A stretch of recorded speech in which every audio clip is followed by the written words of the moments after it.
Another season is upon us. Freshmen arrive wide-eyed with dreams of future glory, while seniors prepare for their last chance at immortality. There are only a handful of these opportunities in a man's life, a handful of chances to distinguish yourself from the rest.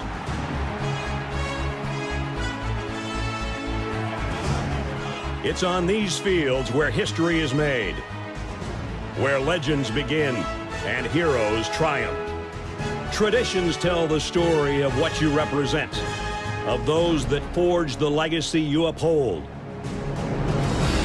When you come charging out of the tunnel, 100,000 people will be watching your every move. How you respond to that pressure is what defines you.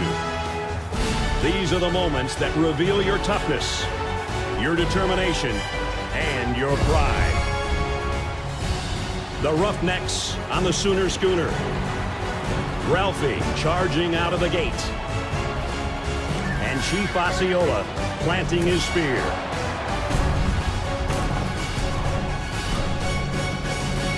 The time has come.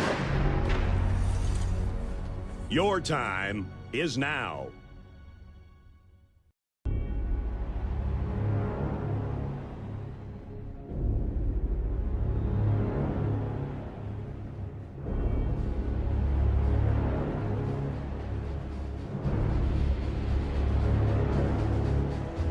You know, if you make it into the month of June, you realize that you almost made it to salvation. EA College Football, we're getting news about that. We're getting talk about preseason talk that's continuing to accelerate. And we're just realizing that after this month, we're only going to have one more month of this offseason before we reach salvation and we reach the best time of year. But for now, welcome everybody to College Football Red Zone. I am joined by my right-hand man here, Reed Napper. Reed, how are you doing tonight, my man? Well, as you can tell, I'm really excited about EA College Football coming out tonight. Well, at least the trailer. But, you know, nothing can beat the real, actual sport, the thing we all know and love. So pressing matters, have to talk about, you know, the real thing, the thing we truly love. Yeah, the real thing that made us fall in love with this sport in the very first place. Because, you know, tonight is going to be a really fun show here tonight. We're going to talk about some teams that are being slept on. Maybe these are teams that haven't really been talked about in the national media, but these are teams that could mess around. Maybe they could win their conference, or maybe they can even take a step further and be a part of the college football playoff at the end of this tumultuous regular season. But first, we have some major changes to the schedule in week number 0. And it's one of those things where the two teams that are involved, one is a little bit more of a winner than the other, but both are going to get some wins here by this travel arrangement. And for America in general, this is a massive win for America in general. So we're going to have a really exciting show here tonight. And I hope you guys are excited for it as well. If you are, make sure you hit that like button, hit that subscribe button as well if you happen to be brand new. As well as if you are, shout out to our friends over at Buzzer for allowing us to stream on their platform. You know, if you're looking for a social media site that's sports driven and doesn't have the AI slot, definitely recommend checking them out as well. But Reed, you excited to get into this here tonight? I'm ecstatic. I'm ready, man. I always love talking about teams that don't get a lot of talk in the national spotlight. So let's go. I'm ready. Yeah, but before we get into that, we do have this change in week number 0. And I think this might be one of the biggest wins that America has experienced in a very long time. Yeah. As you guys may know, Pete Nakos recently reported that the Virginia and NC State game that was originally going to happen in Brazil, well, it's not happening in Brazil anymore. Ah, darn. It's not happening on the South American continent. Shoot. Not only is this going to happen on the North American continent, but it's going to happen here in the continental United States. We got a home game where it belongs on campus. And low-key, one of the more fascinating games of week number 0. And I could not be more excited about this game being on a home campus where it belongs. Yeah, for sure. I mean, you pointed it out. Very fascinating matchup. Whoever ends up at quarterback for Virginia between Perbula and Eli Holstein against CJ Bailey, absolute cinema. Absolute cinema. And Charlottesville, I think, doesn't get enough credit for being a home environment. I mean, you saw how they fared against Florida State at home last year. That place was insane. That was one of the craziest field stormings I've ever seen. So, I mean, they got the hill. It's not roped off or blocked by anything. So, I mean, students and fans alike get straight access onto the field. So, not calling for a field storm, the first game of the season, but I mean, also this game was a pretty good game last year. There were points put up in this game. It was a shootout for 4 quarters. So, I mean, NC State has a lot of return production. I think that could make some noise. I mean, they do lose Hollywood Smothers, huge loss, but I think CJ Bailey, I mean, some people amongst us think he's a top 10 quarterback in the sport next year. So, I mean, this is a good. This is a good game, and I'm happy that it's also not happening on foreign soil. But I'll get to that in a second.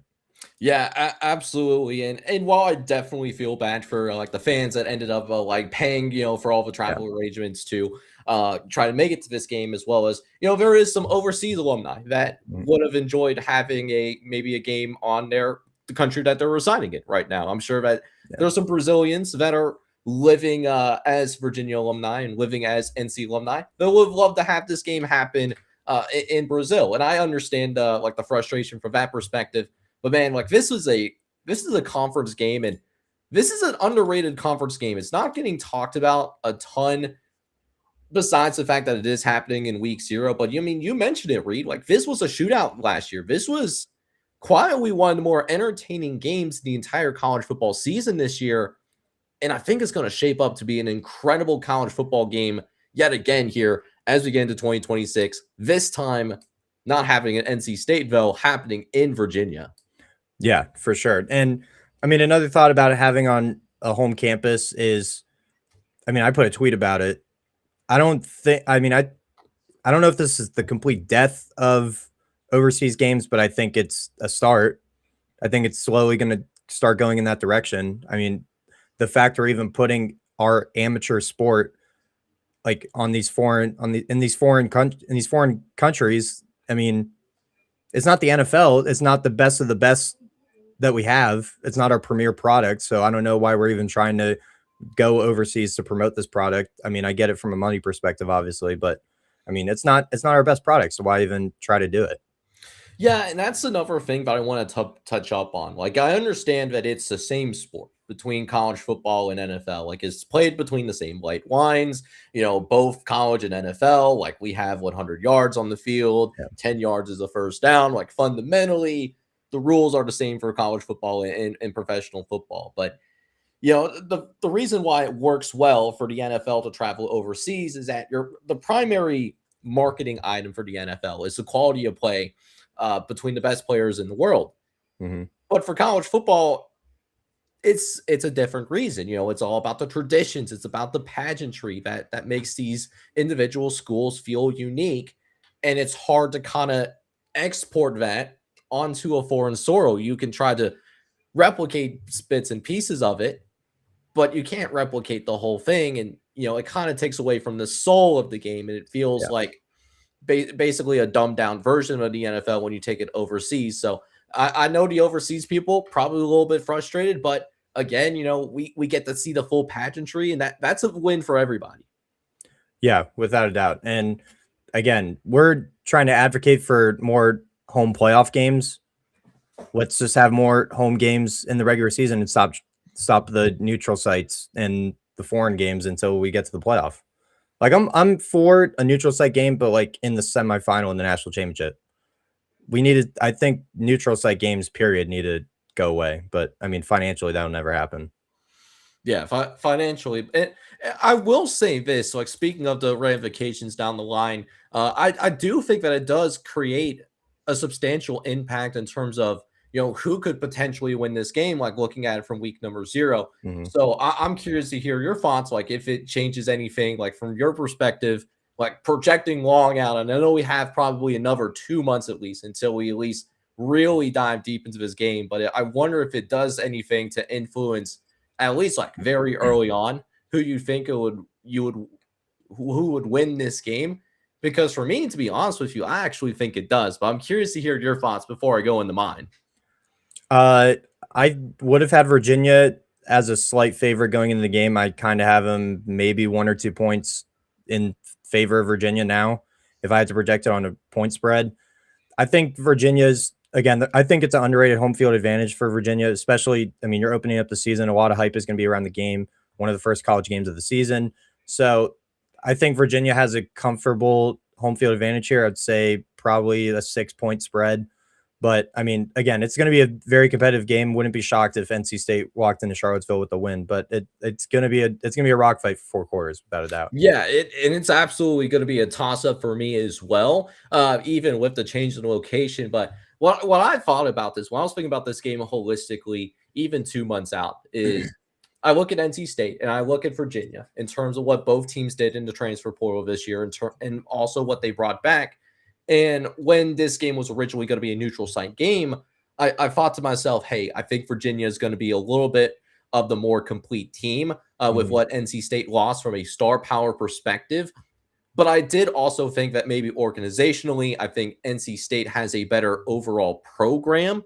And I think also that CJ Bailey was going to be the best player on the field. So even though, I thought Virginia might have been the better team with it happening on neutral site, I thought NC State would have been a team that would be able to win even as an underdog. Because one of my new favorite sayings is, even if you're an underdog, an underdog is still a dog. And CJ Bailey might be the biggest dog on that field when they play on that particular Saturday. But now you add into the fact, not only is Virginia the better team holistically and a more complete roster, but now you bake in that home field advantage. So for me, it kind of changes the math a little bit. I would have originally thought NC State would have won that game, but I am going to flip it over to Virginia. So I think having Virginia have this home game, it really benefits, in particularly with the Virginia Cavaliers and what they may be able to do on a particular Saturday. Yeah, and I mean, just thinking more broadly about it, I think this is a good step for Virginia going into the season in general, because I mean, their conference schedule isn't anything crazy. I mean, their toughest game is at SMU week 7. I mean, they host Cal. I mean, again, that's the furthest road trip also. So now they don't have to go to a foreign country. Their furthest road trip is to SMU. They don't have to go out west, which plays in their favor. They get to stay on the East Coast for another game. So, I mean, that also plays in their favor conference schedule-wise. Yeah, absolutely. And because you're playing on week 0, not only do you not have to travel overseas, you get the benefit of that extra bye too. Yeah. That, most of these teams, like in college football, they're only going to get one bye over the course of the entire season. And this applies also to NC State, but both teams do get to experience a second bye. So that's a little bit more rest that you get to have while playing the same number of games.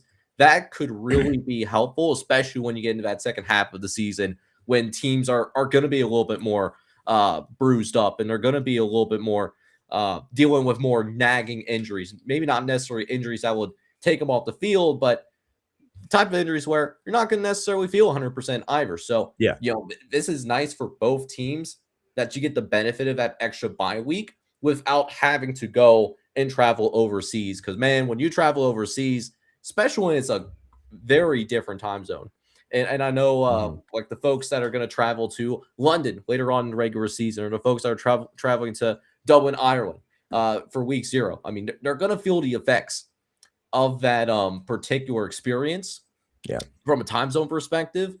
And so, yeah, those bye weeks are going to be nice, and you don't have to deal with all that. Yeah, I mean, Arizona State is a prime example.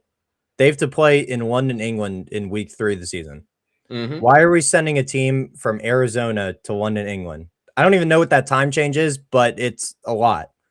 So the fact you have to go, I mean, they're probably going to go there like on a Tuesday or Wednesday just to get acclimated to the time change, and then have to fly all the way back to Arizona. So, I mean, a lot of stuff doesn't make sense with these foreign games. But I mean, again, as you said, college football, big winner with hearing this news. We finally get home campuses.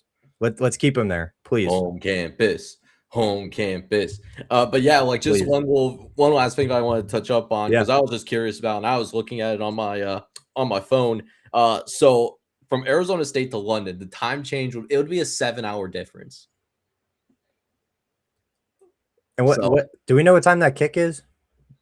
You know what? I was going to worry about that when week 3 came around, because I don't have that off the top of my head. Yeah. But I would imagine unless it's a noon game, you're talking, well, no, because they would be 7 hours ahead. So a noon kick in London would be a 5 a.m. kickoff, like for Arizona State. What are we doing, bro? Just disgusting. It's disgusting to say out loud. This is the what are we doing? Yeah, what are we doing? Pure, unadulterated. What are we doing? And now we get to go ahead and ask the national audience, what are we doing in terms of not talking about these particular teams? Because really the biggest thing that we wanted to get into tonight is really get into these teams that aren't necessarily being talked about, but they can certainly mess around at the same time. And they can go and maybe make some noise at the conference level, or maybe in the case of some of these power conference teams, make a trip to the college football playoff, even though they're not necessarily expected to make it that way. So we're going to pull up everyone's favorite app here on the show here tonight. And you already know what time it is. We got Adobe Photoshop. Welcome back, my sweet little prince. But yeah, I mean, there's nothing really else to say here. You ready to attack this board and listen to, like, the floor is yours in terms of which which spot you wanted to, like, fill up first and show some love to here tonight.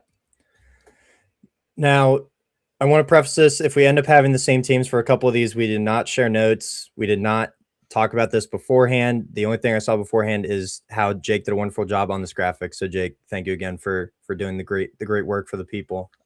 So we're going to start in the ACC, and I'm going to go a little bit off the beaten path here. A team I feel like isn't getting barely any recognition at all this season. I'm going to go with the Georgia Tech Yellow Jackets as my biggest sleeper in the ACC. And when you look at them on paper, not a lot of return production to this team from last season. They rank 86th in returning snaps, 79th in returning production. So you're probably thinking, Reed, how could this possibly be a sleeper team in the ACC? Well, you look at some of the players that they brought in through the transfer portal, and I'm pulling it up right now as we speak. So right off the top, Justice Haynes is the headliner, a running back from Michigan. He was a 1,000-yard rusher before he got hurt last season. He was probably on pace to do at least 1,400 yards, just rough estimate off the top of my head. He was a stud for Michigan last year. He transfers to Georgia Tech. Alberto Mendoza, yes, brother of our Lord and Savior Fernando Mendoza, is now the starting quarterback for Georgia Tech, transfers in from Indiana. Jake has said on the show before, if Alberto Mendoza is anything like 75% of Fernando Mendoza, he's going to be a stud. So, and I'm buying into that just solely with this prediction of Georgia Tech being a sleeper. They have some pieces on the defensive line I'm really excited about. Tawfiq Thomas, Vincent Carroll Jackson were pretty solidly rated, both from Colorado and UConn, respectfully. On the edges, Tajay McCoy from Oklahoma State, Jordan Walker from Rutgers, and a sneaky one, Jalen Mbakwe from Alabama, was rated a 4-star receiver in the portal. I believe was a former 5-star prospect out of high school. Don't quote me on that. Transfers in from Alabama at receiver, I think, is a addition from the portal that a lot of people aren't talking about. Also, Noah Carter off the edge from Alabama as well. So, and I'm also a big Brent Key guy. So I think Brent Key is one of the more slept on coaches in the entire sport. So first one off the board tonight, Georgia Tech for me in the ACC. And I'll say this about Georgia Tech. Like, they have a head coach that truly cares about that university. You know what? We don't talk of baseball here on a college football show, but I happen to be dabbling in the NCAA regionals. And I watched Georgia Tech play Oklahoma for the regional finals, for that NCAA regional. And look what I saw there in the front row, booing the Oklahoma pitch and change. Brent Key absolutely loves his university. You know, seems like the type of guy that wants to stick around with. I enjoy him as a head coach, and he's doing incredible things, really elevating the talent all around there at Georgia Tech. They got their guy for sure. Which, I mean that in the most positive way possible.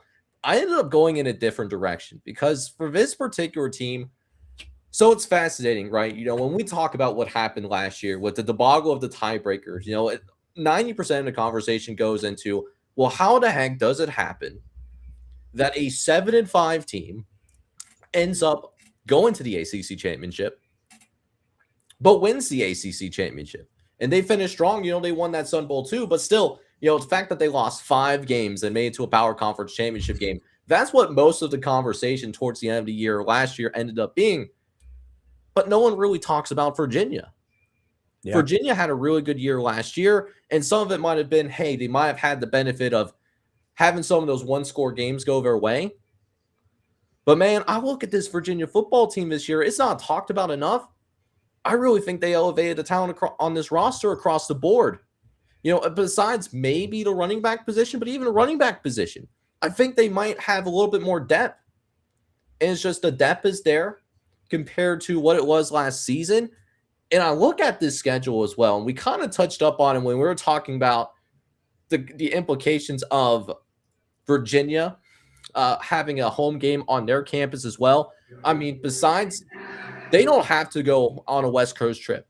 Matter of fact, Cal is going to be making the field trip over in their direction. Mm-hmm.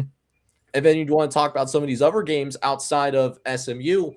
Florida State. Florida State has been a very inconsistent team, tough environment, but we don't know what kind of team Florida State is going to be. Wake Forest, you have them on the road. What's Jake Dicker? Is he going to be able to repeat what he did in year number 1? Virginia Tech, what's his James Franklin do at Virginia Tech in his first year? We think it's a coaching upgrade, but we can't say anything until it's been proven otherwise. And so I look at the schedule, and I think Virginia has the easiest schedule in the ACC, and I think that they improved their roster. There is a world where I look at this Virginia football team, they could win every single game in the regular season. They can run the table. Yeah. There is not a single game on here that I look at. There is no shot that they win. They will be competitive in every game that they play in this year. I don't think they'll actually finish undefeated, but man, they're capable of doing it. So that's why I have Virginia as my sleeper. I think they can, if everything goes right, if they can stay healthy, and this really goes to Bo Pribula because he had a hard time staying healthy last year. Dude, this could be a special season in Charlottesville. Yeah, ditto to that. I almost picked Virginia just solely because of Pribula. I mean, former Penn State guy, but I mean, one of the more intriguing games on the schedule is actually a neutral site. Funny enough, is West Virginia in week 3. They play them in Charlotte. I think that battle of the border between Virginia and West Virginia. I mean, Rich Rodriguez also has a lot to prove for his Mountaineer squad. So, and I think they have some pieces that can make it interesting as well. So Virginia, totally hear you. I mean, they are very much not being talked about, and they made the conference championship last year. So that was a great selection. And you know what? They almost won it too. They literally went to overtime. Yeah. And if Virginia would have won that game, they would have been in college football playoff. Yep. And they probably would have been the 11 seed. They would have went to go play Ole Miss. We'll see what would have happened there. Don't think that they would win that game, but they would have made it into the playoff, and then Tulane would have been the ones to actually go to Eugene, Oregon, instead of going down to play Ole Miss, right? So, it's an interesting little domino effect. But yeah, we'll see if Virginia, see if they do me dirty or not. I'm hoping that they don't, but man, everything goes right, man. Undefeated season. I really believe that. I like it. Yeah, but I'm going to go ahead and keep it going here. Like, I'm going to continue to go left to right. Next stop is the Big 12, and I went with a little bit of a deeper sleeper here. So I need y'all to hear me out on this one. Reed, I need you to grip the chair real fast. I went with UCF. I had a feeling. Yep. I had a feeling. Listen, this UCF team, they almost made it to a bowl game last year. And the roster is going to be better than last season. Holistically speaking. Yeah. They have a manageable schedule as well. They get the benefit of not having to play Texas Tech. They have the benefit of not having to play Arizona. They have the benefit of not having to play, well, they get BYU, But BYU, that game is going to be at home. And then you also avoid Utah. So they avoid many of the top teams in the Big 12, and they're the toughest team that they will face. They're going to get them at home. Matter of fact, probably other than the Houston game that is going to happen on the road, I mean, the other games that they have on the road, Colorado. Yeah, I don't think we need to talk about Colorado right now. Kansas, not much better than Colorado. Oklahoma State, we don't know what Oklahoma State's going to be like defensively. We love their offense, but I'm not super high on that defense right now, particularly with how their key guys played in North Texas's biggest games last season. So many of their toughest games, besides BYU, many of their toughest games are going to be at home. And so with this roster being better, the million-dollar question is, does Scott Frost know how to win in the NIL era? And if he does, UCF could find themselves in the mix and have a really nice season. Maybe not make it to the Big 12 championship game. I don't know if that's in the cards for them, but they could be a lot closer than people expect if Scott Frost is able to figure out how to win with this new look roster. For sure. And I think, one of the biggest additions to this team that I haven't seen barely anyone talk about, and this was a college football playoff quarterback last year. Alonzo Barnett is now the quarterback at UCF. Yeah, everyone seems to forget that. He literally led JMU to the playoff last year. He's at UCF now. He went home to Florida, and everyone seems to forget and is putting off UCF. I am putting off UCF, but it's mainly a Scott Frost thing. It's nothing against Alonzo Barnett. I think he's great. Joshua Derry, Landon Chambers also transferred in running back. So, they have some pieces that are very interesting. Dylan Wade at tight end, but this is a Scott Frost thing for me. That's why I did not pick UCF. I'm not personally high on UCF. Scott Frost, you got to prove it to me. Prove it again to me. So, he was on my hot coat. He was on my warm seat list.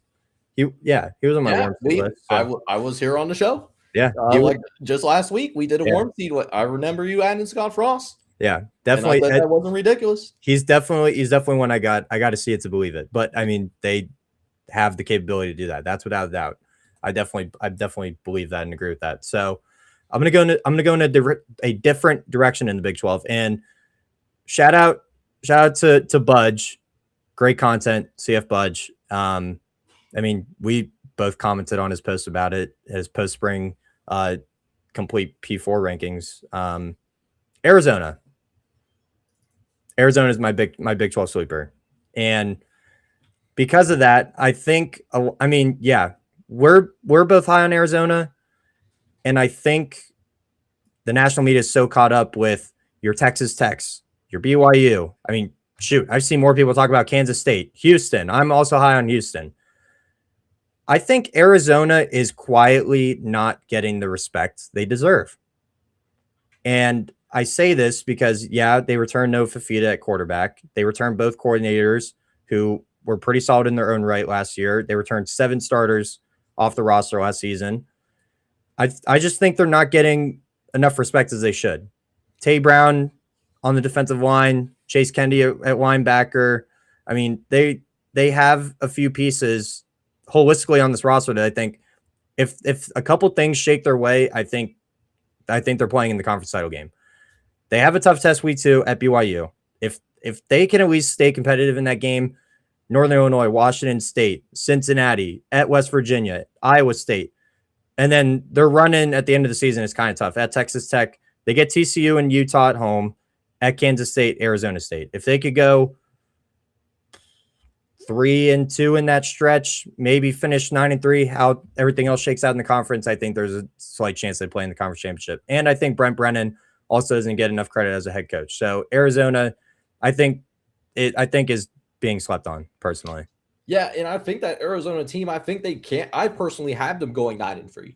To be honest with you, based on how things stand here in the springtime. And I think they really benefited from the Brandon Sorsby situation because for me, going from Brandon Sorsby to Will Hammond, who looked good in limited playing time last year, but we don't know if he's going to be healthy or if he's going to be able to maintain that level of play over a long stretch. It makes it a more winnable game. I turned it into a toss-up after that news. Originally, I had that as a safe win for Texas Tech, given that Arizona's going to have to go on the road to play in Lubbock, right? Yeah. But even in a road environment, it's still going to be a tough environment for them. Like that's a winnable game. So I could absolutely see a world where Arizona, in a best case scenario, they can absolutely go undefeated and run the table too. You know, they have that kind of potential, but they got to stay locked in over a 3-month season. You know, that's not always that's not very easy to do, regardless of what your strength of schedule is going to be like. This is true. This is true.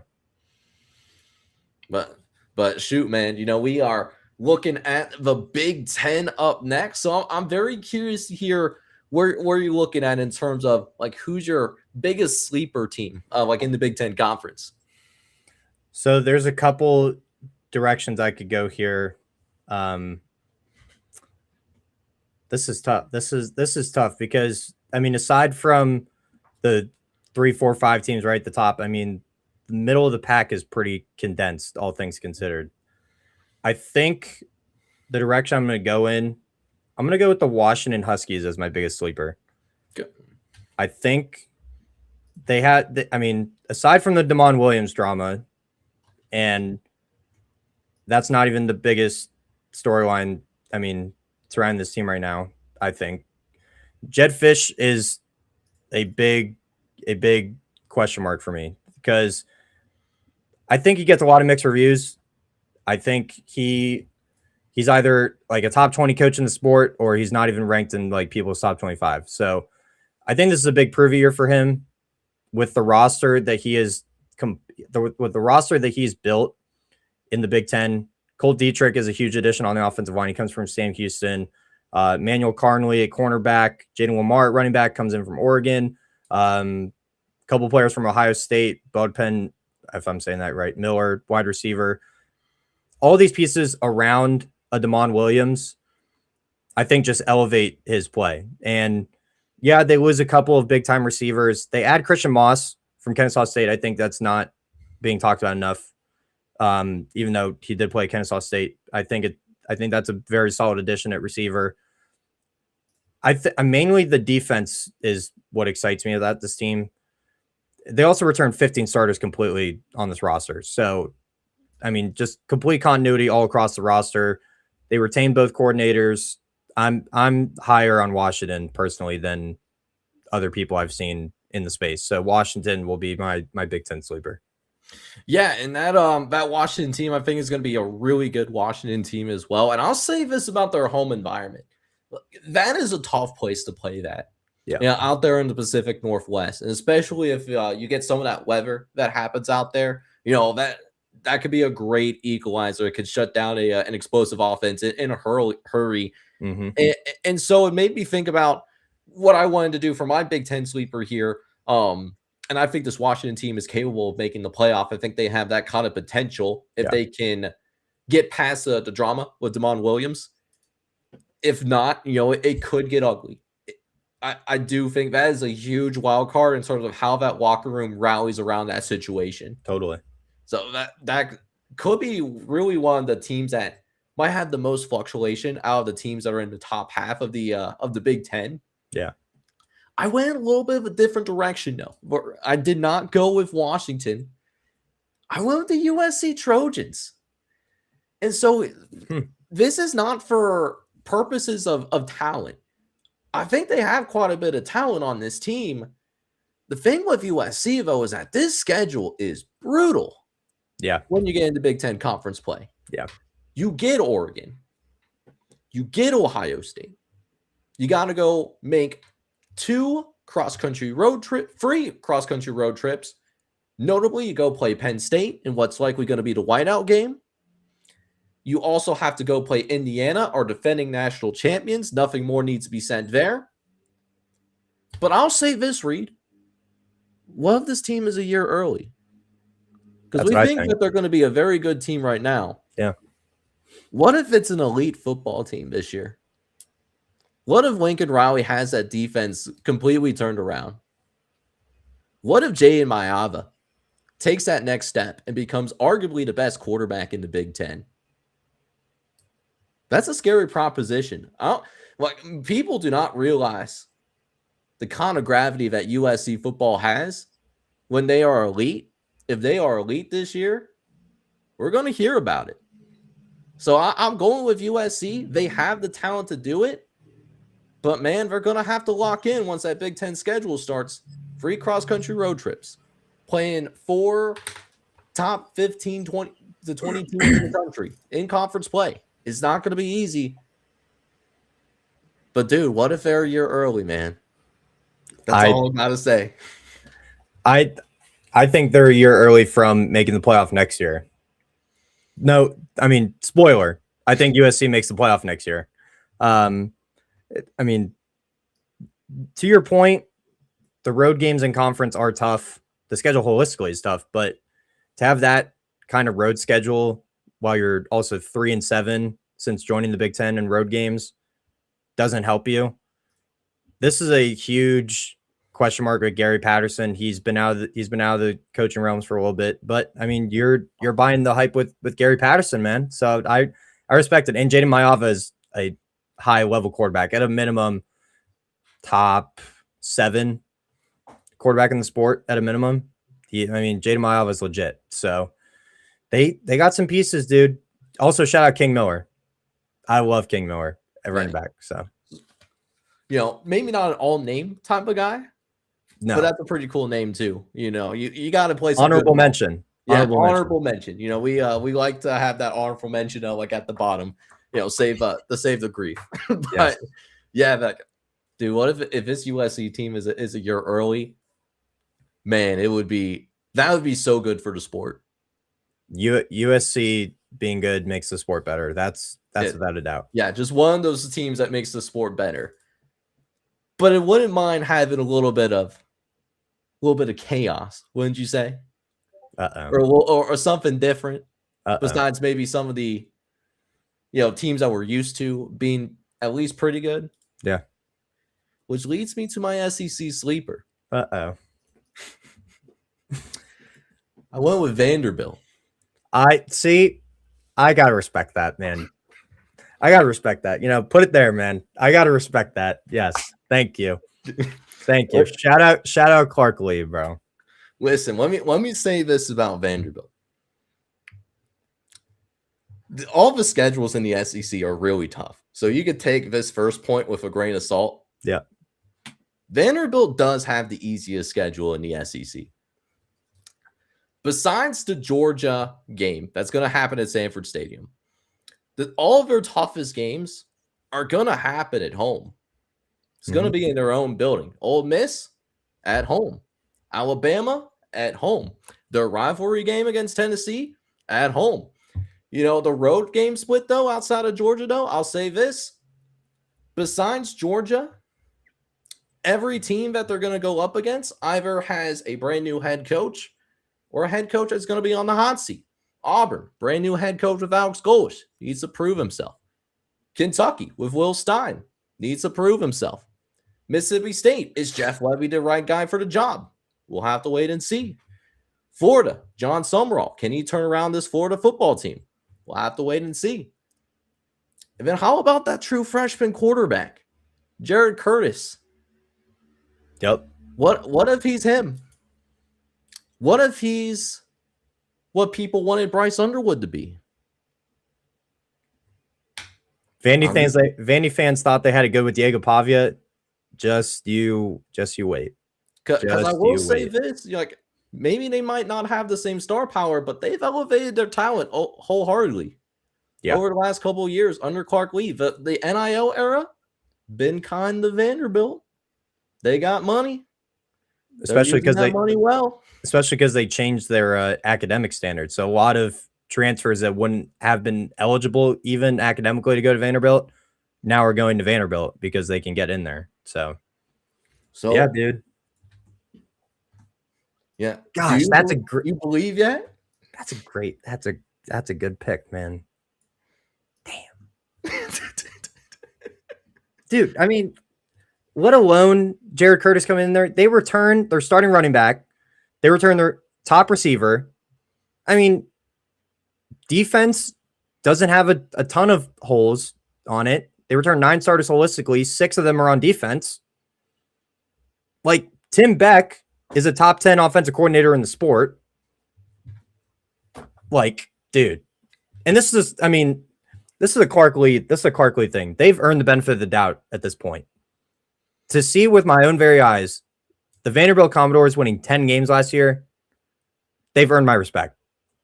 And Clark Lee, yes, absolutely. I love Clark Lee. And I respect that pick of Vanderbilt. I do. Because, I mean, yeah, I have not seen one person even consider Vanderbilt as, let alone a sleeper in the SEC, but even to be competitive in the SEC. Everyone thinks they're going to go right back down and be bottom feeders. I at least have them making a bowl game at a minimum. That's their floor for me. Yeah, I think that they are going to at least be competitive enough to be in a conversation to make a bowl game. But I mean, other than the Georgia game, I mean, I'm looking at all these other games. All their other games are winnable. Yeah.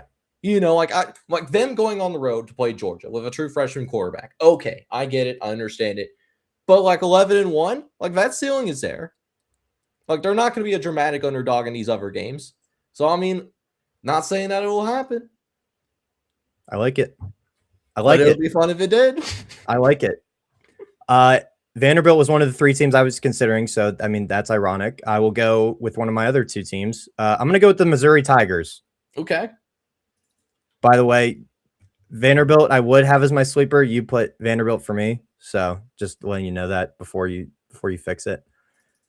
I mean, I'll take Vanderbilt. If you let me have Vanderbilt, I'll take it. I mean, like if you listen, man, like if I convince you on Vanderbilt, I could change this thing right now. No, I'll stick with Missouri. Eli Drinkwitz is a top 15 coach in the sport. That is my opinion. I will stick by my opinion. A lot of people don't like my opinion lately. So Eli Drinkwitz is a top 15 coach in the sport. They returned 10 starters off the team last year. Everyone forgets Austin Simmons was the starting quarterback at Ole Miss before Trinidad Chambliss.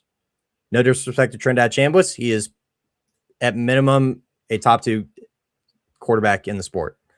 But Austin Simmons won that job last year and looked pretty good through the first, 3 games of the season before he got hurt. He transfers to Missouri. He's probably going to be the starting quarterback. All respect to Matt Zollers. I think Austin Simmons is going to be the starting quarterback. Ahmad Hardy, the best running back in college football, is back alongside Jamal Roberts, who makes up a dynamic duo at the running back position that I think is good for at least top 3 in the sport. Caden Lee transferred at receiver with Austin Simmons. He also comes from Ole Miss. I mean, when I look at the schedule, Kansas week 2 rivalry game, I'm down on the Jayhawks. First SEC game at Mississippi State. All the road environments in the SEC are not easy by any stretch of the means, but Mississippi State is one of the easier ones. Shout out to AT. They get Florida at home. They get A&M at home. They're at Ole Miss, but I project that within a 5-point spread. At Arkansas, not easy, but I'm also down on Arkansas. They get Texas at home, at Georgia, probably going to be a loss. Kentucky at home, Oklahoma at home. This Missouri team, I have a ceiling of 10-2 and outside shot, SEC championship, at large playoff bid. Stamp of approval. Yeah, I mean, especially if Ahmad Hardy is healthy too. Like Ahmad Hardy, not just the best running back in the SEC, he's the best running back in college football. Yes. And Austin Simmons, he's got to have a chip on his shoulder too, with how he was treated at Ole Miss. Yeah, because he was playing really well before he got hurt. He was the victim of Trinidad Chambliss playing really good football, as you probably mentioned. But Austin Simmons, he can play good football too, and I think he proves he might be a better quarterback than Bo Prabula. I think they upgraded a quarterback. I think so too. Yep. I think he's at least a better passer. Without a doubt. He's still an athletic kid too. Yeah. So, I mean, like, listen, I see the vision. It's not ridiculous. Can they all press the right buttons though? That is the biggest question. And they enter a new offensive coordinator era. Chip Lindsey, new offensive coordinator. So, I mean, Eli Drinkwitz, man, he's also earned the benefit of the doubt. I mean, at Missouri, not the easiest place to win it by any stretch of the means. So, Missouri, man, I'm telling you. Telling you. I think that ceiling is legit, 10-2. Yeah. Yeah, I think it actually might be a little bit higher. I have an 11-1 ceiling, so I There mean, you I go. see I almost picked Missouri. I was very close, but I just thought Vanderbilt would be more fun, But like Vanderbilt, like man, no one's talking about them at all either. But Hey, dude, it's that man standing in the room with all the people, and he's he's proclamating to people that you're standing on business, so whatever your take is. mhm. That is you with Vanderbilt, my friend. Yeah, but now we get to go into the deep end, so to speak. We get to talk about the G6. And the first conference that we have on deck was a former power conference, which is I listed them first. Usually I went alphabetical order, but definitely wanted to acknowledge Pac-12 as a former power conference here, man. So listen, first G6 conference of the night here, Reed. Who's a team that hasn't been talked about that maybe we should be paying a little bit more attention to moving forward? Texas State. The Texas State Bobcats. This is solely a pick on if the defense is even marginally improved off of last season. This team can win the conference. I'm going to say that right now. If this defense even has a relative pulse, they can win the conference. GJ Kinney is a solid coach. I'm not saying he's great. I'm not saying he's amazing. He's solid. They return 10 starters. Brad Jackson's back at quarterback. I view him as the top G6 quarterback. They return Bo Sparks at receiver alongside Chris Don, who are 2 top 5 receivers in the G6. So the offense is going to be able to put up points. That's without a doubt. I mean, a little bit of questions at running back. Not a ton of proven production there. Again, the defense, if they even have a relative pulse to be able to complement that star-studded offense, that explosive offense, they are going to be able to compete in this conference. Chancellor Owens at defensive line comes in from Arizona. Mekhi Buchanan on the edge from Virginia, excuse me. Tate Woody, Louisiana Monroe on the defensive line. Jordan Sample, Arkansas State linebacker. I mean, they've made a handful of additions on the defensive side through the portal. It's just, can they all hit the right button? Can they all hit the right buttons? New defensive coordinator as well. Will Wyndham comes in as the new defensive coordinator. So I think the Bobcats have a real outside shot, and I'm banking that solely because of that offense. Yeah, man, listen, that offense is going to be absolutely incredible to watch. I mean, and they added weapons on the perimeter. They added 2 really good true freshmen that I think could have pivotal roles early and often on top of who they already have as their starting wide receivers. Like, it legitimately, I think is the deepest wide receiver room in the G6 with Texas State. And their quarterback is special too. So I mean, I pray that this defense is average. I'm not even expecting you to be good. If you can be average, you can win the Pac-12. Have a pulse. Even if you're below average, you can be competitive in the Pac-12. Yeah. Like be in the hunt for a Pac-12 championship. If you're a below average defense, just be more than an embarrassment last season. That's all I'm asking. Nothing crazy, right? But I went in a different direction here. And this one was primarily based on the man who's taking over for this specific program. I went Colorado State. Yeah. Listen, Jim Mora's in town. Jim Mora is coming off of 2 consecutive 9-win seasons at UConn. I don't think people understand how hard that is to do. UConn is not a very easy place to win at. That is a basketball school, first and foremost. Yep. Football is treated as a secondary commodity, as an appetizer, so to speak, a chips and queso, so to speak, before basketball season. Yeah. So for him to do that and beat multiple power conference teams in the process, should have beat Syracuse as well last year. That speaks something. So I look at really the head coaching ranks, and if I had to really talk about body of work, I think Jim Moore is the second best head coach of the Pac-12. The only other person I would pick is Spencer Davidson at Boise State because of the incredible job that he's done taking over as the interim coach a few years ago. But I would not take any other head coach in the Pac-12 besides that man. I think Jim Moore is the second best coach in this conference. And because of that, Colorado State, they may not be the most talented team in this new grouping, They'll be a feisty team, though.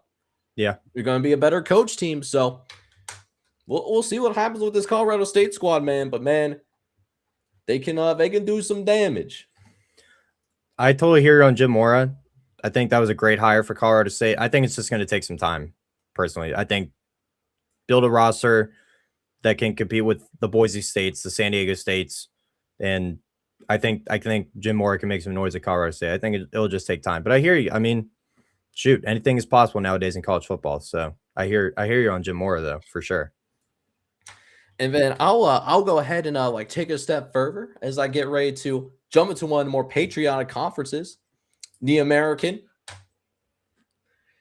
You're probably going to disagree that this team should be like a sleeper, but it's a little bit of a sleeper for me. I went with USF here, and I look at the South Florida football team. They are going to have an inexperienced head coach, and they are going to have a roster which I think is not going to be as good of a roster as they had last year, particularly a quarterback. Byron Brown is 101, but that's okay because this schedule for USF is a lot more navigable than what you're dealing with last year. There's a real world now where USF can run the table, especially if Brian Hartline, the brand new head coach, he proves himself early and often because we've seen him as a capable play caller. He definitely knows his wide receivers. The question is, how does he handle that CEO role? And what does the offensive play calling look like? Is he going to delegate that to somebody else? What kind of input is the offensive coordinator going to have on Brian Hartline's offense? Is he going to run the entire show? What's that going to look like? I'm not fully sure. But I'll say this, so USF should be competitive in all of these games. It's just, can they avoid some of the head-scratching losses that they've taken in the past as a program, even when they were good under Alex Golesh? That's going to be the big question here. But I mean, USF, they have an outside chance. I mean, they have as good of a chance as anyone to make it to the American title game. Maybe for me, not a team that's going to be expected to fully be in the picture because I'm a little concerned about that inexperienced head coach. But I mean, they have a navigable path to get it done, though. Yeah, for sure. I mean, you don't got to tell me. I view USF to at least play in the conference championship. So, I mean, I'm extremely high on the Bulls. But, keep sleeping. Keep sleeping on Brian Hartline. I'm telling you, I'm getting ahead of it. For my choice in the American, I'm going with the Tulsa Golden Hurricane. And I'm a big believer in Trey Lamb. Wasn't the best first year, 4-8, but I mean, you return 11 starters, holistically 4 of them on the offensive line, which is really good to be able to retain an offensive line like that. Their portal additions, I'm really excited about, mainly in the running back position. Damari Alston, Traquan Jones from Auburn and Old Dominion, respectfully, I think are a good 1-2 punch out of the backfield. Jimmy Callaway from Tulane at receiver. Tyson Williams at defensive back comes in from Abilene Christian, was a pretty solidly ranked defensive back out of the portal. Kyron Duhan off the edge from Oklahoma State. So if you kept up with Tulsa on social media, they literally had a portal house, like a full-on recruiting house for the transfer portal and the recruiting. Like it was awesome. It was cinematic. It was beautiful. So, not solely because of that, but I think Tulsa, while they don't return a ton of production off the roster last season, at least like headliner production, they returned their starting quarterback, 4 offensive linemen that started last year. I think they just put it all together. I think this is a year where you're seeing a lot of coaching overturn in the American, namely a Tulane, a North Texas, a USF. I think this is a chance that they're able to take. Now, when you look at the schedule, you do have some tough road tests at Navy, at Tulane, at UTSA, at Arkansas, out of conference, home to Oklahoma State, which is interesting. You host a Power 4 school. So, again, I think this Tulsa team, if you could flip some of those road games potentially, I think they have a ceiling 9-3 potentially. So, Tulsa team, man, I'm not seeing a lot of people talk about them. Yeah, and I think this Tulsa team, at the very least, goes to a bowl game, right? Like, I think they're going to take a step, like here in the year number 2 under Trey Lamb. And let's not forget, this Tulsa team as the year went on, they've got better and better, and they finished the year pretty decently in the month of November. So they built some momentum. We think that this team is going to holistically be better. I think the coaching staff is going to be slightly upgraded at the coordinator spots as well. So, I mean, like this Tulsa team, man, like that, they could be, like, especially if that Oklahoma State and that Arkansas game, they don't have to win either of them. But if they're competitive in both those games, then hey, that could really set up as a recipe for success and a confidence booster going into the American, which I think is going to be one of the most open conferences in this sport this year. Like, I think there's a legitimate path for at least half of the teams in the American to play in the conference championship and win that conference championship at the end of the year. It's gonna be a fun one, Reed. I can't wait to watch some American football for sure.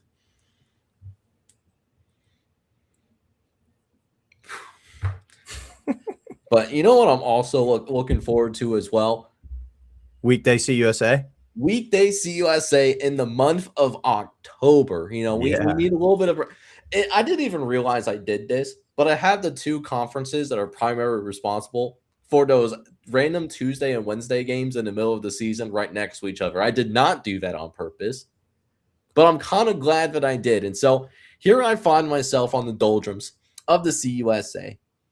And it makes me wonder, well, who am I going to go with as my sleeper? Who is a team to maybe keep a little bit more of an eye out? And I went another little bit of a deep sleeper, Reed. It's time we give a little bit more love to New Mexico State. Man, I will say this. I know that Tony Sanchez, like, he hasn't had it the same as he's had it under like Jerry Krill. But like this team has gotten better under Tony Sanchez's like tutelage over the first couple of years, slowly building things up. The schedule is going to be somewhat favorable. Western Kentucky, who's going to be a contender, you do have them at home. Jacksonville State, we think we're going to be a contender. Going to be at home. Another prime contender, Liberty. You got them at home. Kennesaw State, you avoid Kennesaw State completely. It's the one team that you avoid because it's basically round robin. I don't know why the CUSA doesn't play non-conference games. It would make a lot more sense, but it's not my conference. They put out a schedule at 11:30 at night, so they just kind of move over to the beat of their own drum, right? But I say all this that the toughest teams in the CUSA, they either get them at home or they completely avoid. FIU, I think, could be okay, but they lost some firepower on both sides of the ball. Sam Houston, I mean, we saw what Phil Longo was year one. That was a disaster. Missouri State, what's Missouri State like without Ryan Beard? Shout out to Ryan Beard, friend of the program. Shout out Ryan Beard. And then Mid-Tennessee State, does Derek Mason even survive to get to that final game of the season? Like the other home games, like you get Delaware at home. That's nice. Delaware is going to have to make a cross-country road trip to go and play you. So I mean, maybe baseline, this could be a slap in the face for me, and this could go horribly wrong. But man, if you want to go deep sleepers here, like New Mexico State, very quietly, they could be competitive in a lot of these games. And if they win those competitive games, they'll be in the CUSA championship in a best case scenario. Yeah. You be sure on that. Yeah. I hear you. I'll keep an eye out for Tony Sanchez. Make sure he gets done. Tony Sanchez, we trust, hopefully. Yeah. Well, only one of us here tonight are trusting in Tony Sanchez. So, I'm glad he got his recognition while he could. I'm not going with New Mexico State. I'm actually going with the team you mentioned for a second, and this is solely in trust I have in their head coach. I'm going down to the Pitbull Stadium. I'm going with FIU. Okay. FIU with Willie Simmons at the helm. Greg Gaines III returns at receiver. He's really good. They have some pieces on defense. I mean, you hit the nail on the head. Some of their top line playmakers on both sides of the ball are not on the team anymore. So because of that, I think this is a solely trusting in Willie Simmons. They do return 10 starters on the team from last year. 4 of them are on the offensive line. You know me. I love offensive line continuity. They returned both coordinators.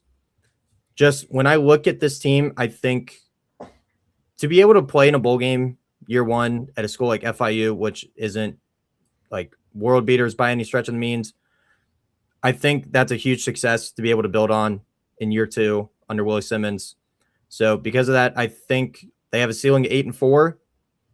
Not seeing a lot of people really project them to really be competitive in the CUSA. So, I mean, they start on the road at South Florida. At Florida Atlantic is also not an easy out-of-conference game. Jack State on the road, Liberty on the road, Delaware on the road, Kennesaw State on the road. Probably the top 4 favorites in the conference, you're all on the road. If you can split those, that is success because you get New Mexico State at home, Mid-Tennessee at home, Missouri State, Sam Houston all at home. So I think if you can split your road games in conference, you have potential to finish 8-4 maybe. So FIU, I think this is just solely trusting Willie Simmons for me. Yeah, and I like Willie Simmons because it's surprising that FIU hasn't been a world beater because you think about where FIU is. They sit in Miami. Like you're sitting in one of the most talent-rich areas in one of the most talent-rich states in the country. Yeah. So you look at FIU, and they honestly should be better holistically as a program. But Willie Simmons, he's going to start slowly turning it around. I don't know if it happens this year because they do have a really tough schedule. I don't think the schedule breaks really well for them. But at the bare minimum, I do think FIU is at least they're going to be in a bowl game again. I think they're going to be a solid team. They're going to be a fun team. You know, I just don't know if like the schedule is going to be forgiving enough for them to make that happen necessarily. Yeah, I hear you. Yeah.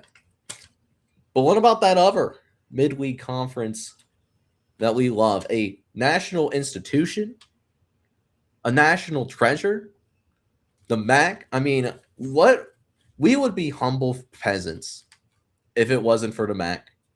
You know, I need my bread and circus, and the MAC is my bread and circus more than anything else. So, Reed, when you're talking about an institution like the MAC, who's a team that you think hasn't really been talked about necessarily, but man, maybe we should be a team that we should be considering more, making it to the beautiful city of Detroit for that conference championship at the end of the year? Central Michigan. The Chippewas. I hope you got a kick out of that, Jake. Yeah, I'm going to be so real with you. You also have Central Michigan? Yeah. It had to happen once. It had to happen once. The day is that day. Oh, that's awesome. It had to happen once. Dude, I mean, again, if you know me, if you've watched this program before, the trenches mean a lot to me, a lot more than other factors that some people look at. And you return 90% of your offensive line production from last year, 9 starters holistically on the team. Matt Drinkle brought this team to a bowl game in his first year. They won it. Dude. That's it. That's it. That's and it. How about the schedule too? You know, we talked about our spring power rankings for the MAC back in the springtime. You know, and the 2 best teams that we had wholeheartedly was Western Michigan and Miami. You know, Western Michigan, that game's at home. Miami, that game is at home as well. At back-to-back, though, I will note. Back-to-back. But they're both home games, though. They both have to travel to go play you in your nice little stadium. You don't have to make the cross-country road trip to play Sacramento State. Sacramento State has to come to you. That's pretty cool. You only have 3 true road games in your conference schedule because one of them is a neutral site with Eastern Michigan also happening in Detroit. And then the other road games, Ball State on the road. You get Buffalo on the road, which had its struggles last year on the offensive side of the ball. And then Ohio. You get Ohio on the road. Might be your toughest road game, but we don't know what a John Husted team truly looks like. We saw that rally around the flag in the bowl game, and it was an inspiring effort against UNLV. What's Ohio going to be like long term? So, I mean, listen, like I think there is a real world that exists where they can finish 10-2 here, play in Detroit, and maybe they sneak into the top. Maybe not necessarily make the playoff, but maybe 11-2. Maybe they sneak into that top 25 at the end of the season. Would be really cool for this conference. Might even sneak into the college football red zone top 25. Ooh, that would be a fun little time. Who's to say? I can get behind that. Who's to say? I can get behind that. We always like seeing unique teams that like make the top 25. It's kind of like a soft spot thing, like for me. Yeah. Not that it plays into the ranking process. You know, we're professionals, but we do get a little excited when we can put a team in and we can justify it. Yes, for sure. But also, just one more quick note on Central Michigan. I love this because Jake, you were a former Division III athlete. I was a former Division III athlete. Central Michigan got a transfer in from the NAIA level. It's not Division III, but pretty close. Hunter Zirkle on the defensive line comes from the University of Cumberland. Has anyone ever heard that? You know what? Funny story about the University of Cumberland's my best man, who has doubled as my realtor on multiple occasions. He actually ran cross country at University of Cumberland after high school. There you go. Shout out University of the Cumberlands. Who would have knew? Who would have thought when we started the show here tonight, Reed, that we would be talking about the University of Cumberland at any point? University of Cumberland's mentioned. Yes.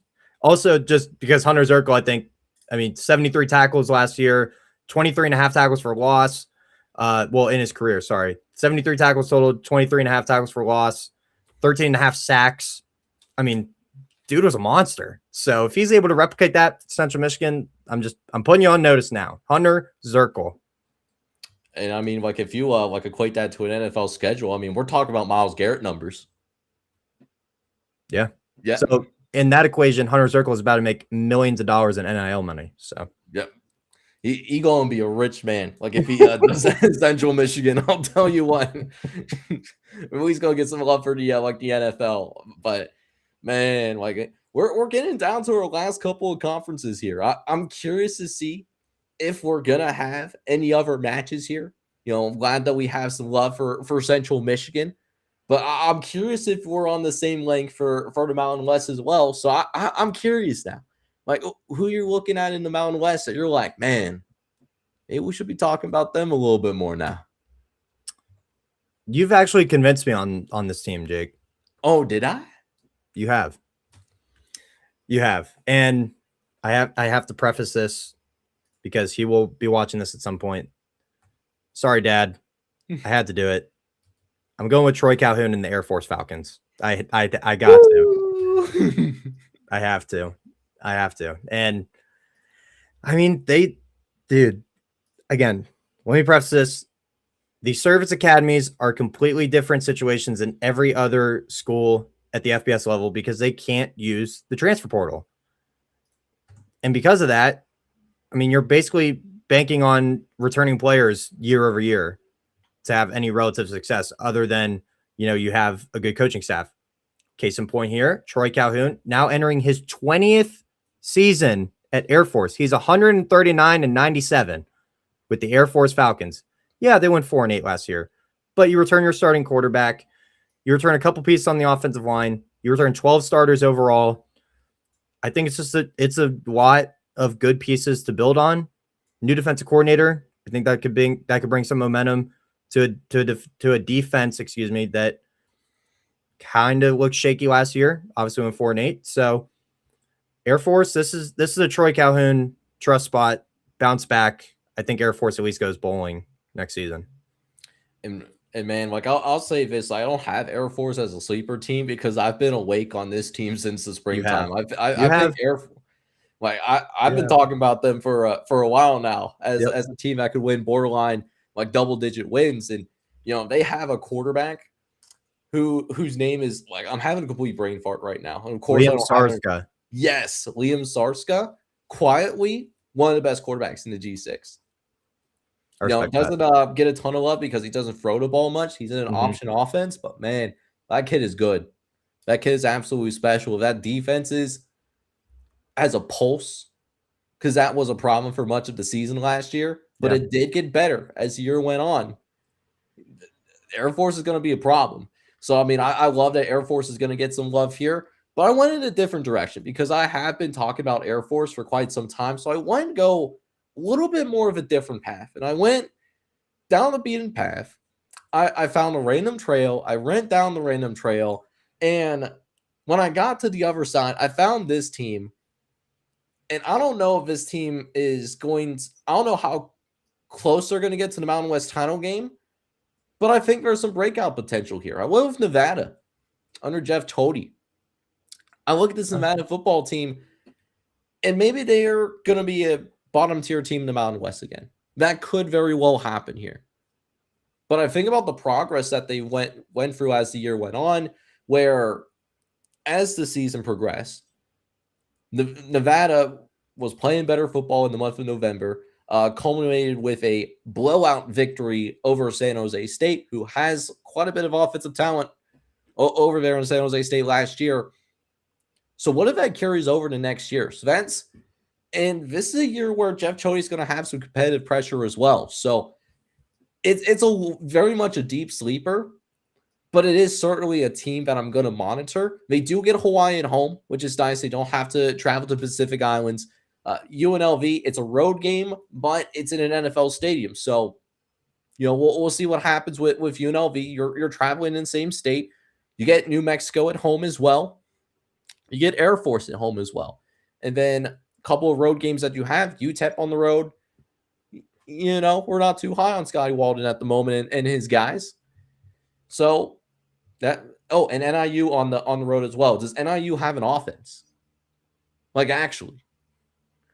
So I mean, like it could be a team that would be a huge surprise, but maybe not a complete shock if Nevada gets into the month of November and finds itself in the mix for the Mountain West title. Yeah. Hey, anything's possible, man. Anything is possible. Shout out Kevin Garnett. Shout out to Kevin Garnett, man. Who you got for the Sun Belt? Because aside from 2, 3, 4 teams right at the top, this is pretty comparable top to bottom. Yeah, so for the Sun Belt, it was interesting because I don't feel it as open as maybe some of the other conferences. Like particularly, it's definitely not the American. So I went with Georgia Southern here. Okay. This is more because they're kind of being put down because of their schedule. So the Sun Belt, I want to preface this. The Sun Belt is still the only conference in major college football that actually has divisions. So Georgia Southern in the Eastern Division, for me, has the toughest strength of schedule in the entire Sun Belt.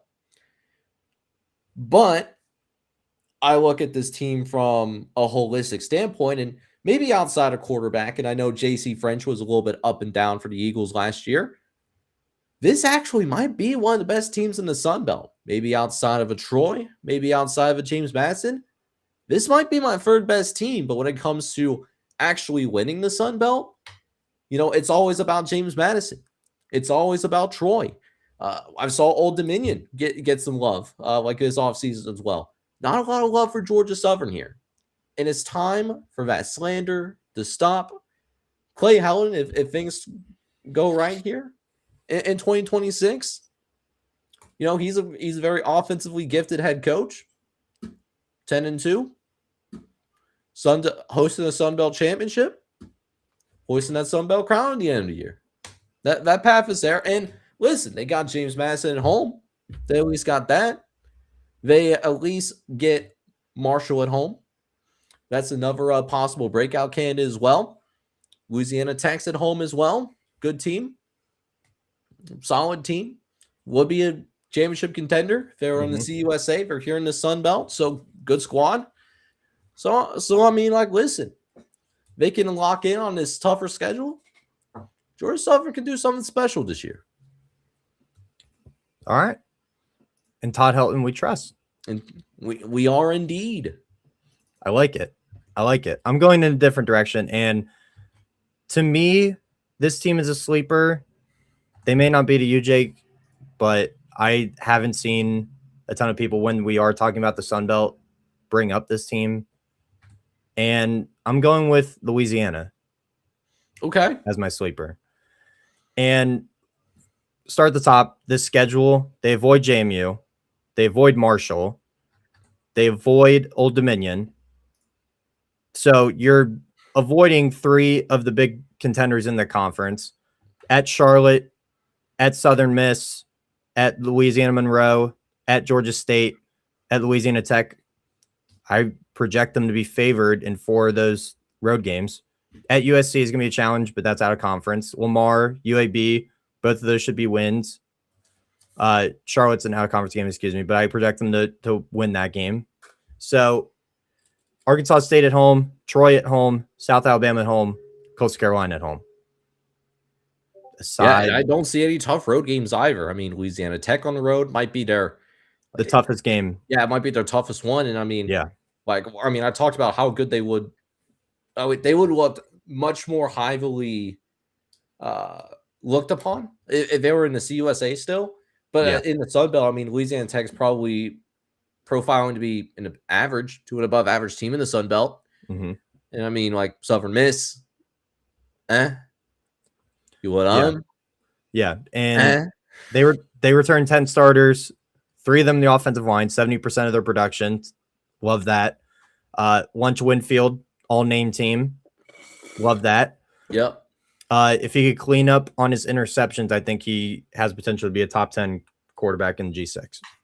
Yeah, if he can clean up the interceptions, I mean, no pun intended, but he can eat the rest of a Sun Belt for lunch. He could. He very much could. I mean, I think Louisiana, with the returning production that they do have, isn't getting enough respect personally. So that's why I'm going with them as my Sun Belt sleeper. Yeah, I mean, I've actually been pretty high on this Louisiana team because of that, and I agree with you. It hasn't been a ton of talk about them either. I think Louisiana could certainly be in the conversation to win the West Division. It's going to come down to that Troy game. Yeah, I think that game in the middle of the season, I think determines ultimately who goes to the Sun Belt title game as the West Division representative. So that's going to be a critical one. But if they win that one, man, it's sky's the limit. Because the second half of their schedule, it's a little bit softer from a conference slate standpoint. Yeah. After that Troy game. So, yeah, definitely more to come. It's going to be interesting to see if any of these teams that we picked actually make it to a conference championship game or they actually make it to the college football playoff. But, man, it feels good to talk about some of these teams. They haven't been talked about enough. And I'm glad we got to do it here tonight, man. For sure. That was fun. Yeah, it was a fun one as well. But hey, listen, before we sign off, I know we got EA college football on the verge of coming out very soon. Before we sign off, just out of curiosity for the people, First Dynasty, EA college football 27.